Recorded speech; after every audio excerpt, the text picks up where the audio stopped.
Good morning, everyone. I'm Teresa Dufour. And I'm Ryan Christopher. Welcome to the all-new CT Style. Hope you're having a good week. How you been doing, Teresa? Not so bad. Temperature's going up, although it might go down again. But spring is right around the corner, the end of the week. Hopefully. Let's hope. I have to rant a little bit here, and You're I allowed, apologize. I suppose. I've never ranted here on CT Style, but check this out, right? Last night, I was on the phone with the bank because I had credit card fraud. Somebody was spending money on my card.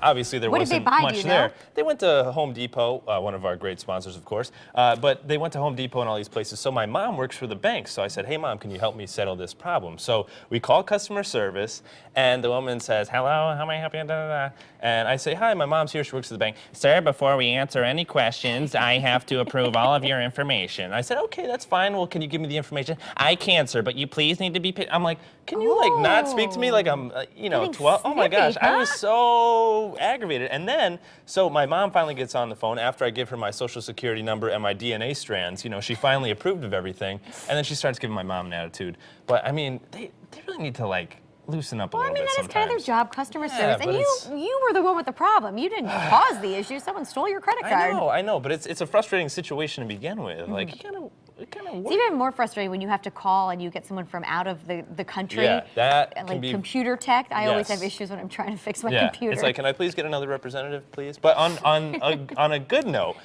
we were able to sit down with Regis Philbin, and we're going to be showing that in just a few minutes. I am so excited about it because that was so fun. Back in the day, Regis and Kathy Lee, that would be like if I was homesick from school, that's what we would watch. It's almost as good as CT Style. Almost as good. Our ratings are a little past theirs. But he spent some time in Connecticut. Yes. Well, he lives in Greenwich right now, and he recently had a show at Foxwoods in the Fox Theater. So he does this traveling stage show with his wife, Joy, who is a sweetheart. I know that they're watching. But super family, and of course, he's a legend. And so it was great to have the opportunity to chat with him a little bit. The Millionaire Show, he's been around. Oh, yeah. Big deal. Great, well, we'll look forward to that. Absolutely. Also, we want to give a shout out to our fan of the day, Marlene Daly. She saw the picture on Facebook of us with Regis, and she said, two of my favorite guys. Wow, you are in Regis caliber now. Whoa. That's impressive. How about that? Yeah, I have quite a ways to go. Well, of course, we'd love to connect with you. Just log on to Facebook, Twitter, Instagram, and you too can become the fan of the day. All right, now, Teresa, this is an important topic for you because, of course, with Baby Due on the way, social media sharing. Do you think parents share too much of their... Way too much. No, I'm not on Facebook. I just would get too obsessed with it, so I don't really watch it or follow it. But I hear from my friends, and all people do is put pictures of their babies on there. Right. Doesn't it get frustrating? Baby overload.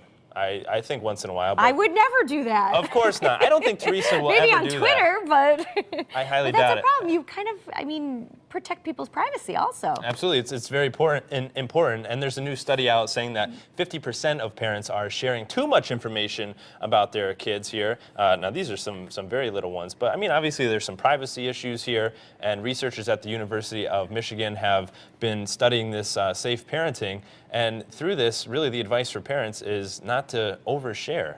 It kind of seems like common sense to me. Yeah, there's cyberbullying, and a new trend called digital kidnapping are some common ways strangers have reportedly stolen and misused family photos. Once you put something up online, it's out there. It's never going away. It could haunt you forever. So you have to be so careful, whether it's your kids or whatever you're putting, whatever you're posting. I guess we'll have to talk to Kathy Klon, Unfiltered Mom. She's going to be here later this week. I'm sure she'll have some entertaining insight into that one. She usually does. Obviously, yeah. Now, speaking of communication, smartphone users who think their phone has been selling them short a little bit here, Teresa.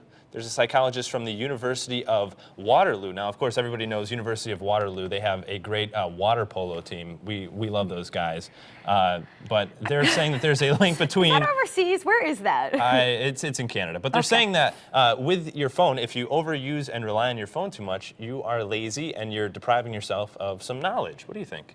Well, I feel like, I use my phone too much. There are times when I just want to put my phone down and stop with the email and concentrate on my husband. But I feel like there's almost an addiction with phones these days. I don't know what you're talking about. Do you know what I mean, Ryan? Are you even listening to any of the words coming out of my mouth? Oh, sorry. No, I do know what you mean. Sometimes you just need to disconnect and kind of... I start checking my email at 3 o'clock in the morning, and I'm telling you, it doesn't stop until 9:30 at night. It's crazy. You are a hard-working woman. Now, you're a big fan of dogs, and Gil Simmons and I are big kitty cat fans, but this is no kitty cat. This is an old cat, okay? This is actually the oldest cat in the How world. old is she, Rye? 27 Yeah, years she's old. older than you. That's true. The cat is older than me. Well, hey, there you go. According to the Guinness World Records, the cat's age is equal to 125 human years. That's older than you, Teresa. Yeah, it's funny, right? Her owner bought her from, ignoring that, for $10 from a local pet store when the feline was just 6 weeks old.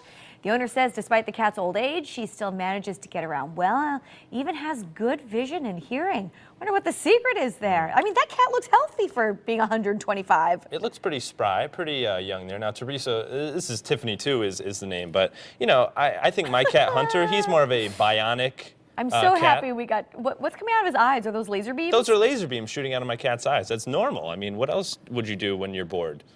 Wow, where does Hunter, I mean, do you guys hang out all the time? You guys are Teresa, buddies? you know me. Do you think I have anything better to do than hang out with my cat and shoot laser beams? Well, you did just show a picture of it, right? That's true. All right. Now it is